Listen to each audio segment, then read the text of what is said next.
देखो बाबू, तुम लोग का 9th का सवाल है, ठीक है ना। 9th में तुम लोग को पढ़ने को मिलेगा। देखो सवाल यहाँ बताया जा रहा है कि एक बेलन का व्यास तुम्हारा कितना दे दिया है बाबू, 28 सेंटीमीटर, और उसका ऊंचाई दिया है 20 सेंटीमीटर। तो ध्यान रखना, यहाँ पर पहले तुम लोग लिख लेना, ठीक है ना, कि दिया है, दिया है। अब दिया क्या दिया है बाबू, तो डी बराबर व्यास दिया हुआ है, दिया है ना, तो त्रिज्या ज्ञात करेंगे। डी बराबर तुम्हारा दिया हुआ है, कितना दिया है, 28 सेंटीमीटर दिया हुआ है। तो आर बराबर ध्यान में रखना कि डी बटा में 2 होता है। तो 28 बटा कितना हो गया, कितना हो जाएगा, 2 कटा देगा तो तुम लोग का कितना आ जाएगा, 14 सेंटीमीटर आ गया कि नहीं। त्रिज्या तुम्हारा कितना आ गया, 14 सेंटीमीटर आ गया।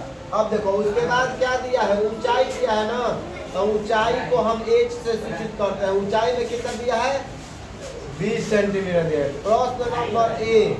अब देखो कर रहा है बेलन का वक्र पृष्ठीय क्षेत्रफल, बेलन का वक्र पृष्ठीय क्षेत्रफल था। बेलन का वक्र पृष्ठीय क्षेत्रफल याद है सबको, 2 पाई आर एच क्या होता है बाबू, 2 पाई आर एच। ध्यान रखो, तो 2 का 2 हो जाएगा, पाई का मान कितना है, 22 बटा 7 हो जाएगा। आर का मान तुम्हारा कितना आया है यहाँ पर, 14 हो जाएगा। और ऊंचाई कितना दिया है बाबू, सॉरी यहाँ पर 20 होगा, ठीक है ना, यहाँ पर 20 हो जाएगा। ऊंचाई में 20 दिया है ना, 20 लेकर के कटाओ। देखो यहाँ 7 से 2 बार में कट जाएगा, 14 कटेगा कि नहीं कटेगा। तो देखो क्या बचा, 2 गुने 22 गुने 2 गुने 20। इस सब में गुना करके आंसर लिख देना है। क्या करना है, सब में गुना करके आंसर लिख देना है।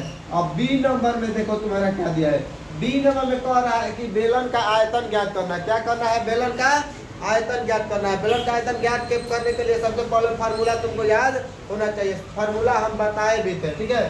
देखो बेलन का आयतन क्या होता है, पाई आर स्क्वायर एच होता है। क्या होता है, पाई आर स्क्वायर एच होता है। तो देखो पाई का मान कितना मिल गया, 22 बटा 7। आर का मान कितना बताया हम अभी कितना आया है, 14। तो 14 गुने 14। और उसके बाद एच का मान कितना दिया है, यहाँ पर कितना दिया है, एच का मान 20 दिया है ना, तो 20 लिख देंगे।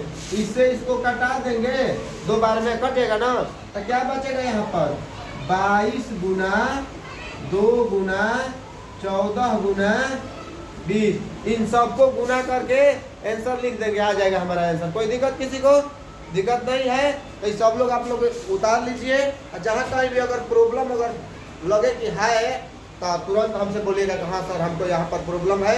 इसको अच्छा सा तरीका से आप लोग बना लीजिए।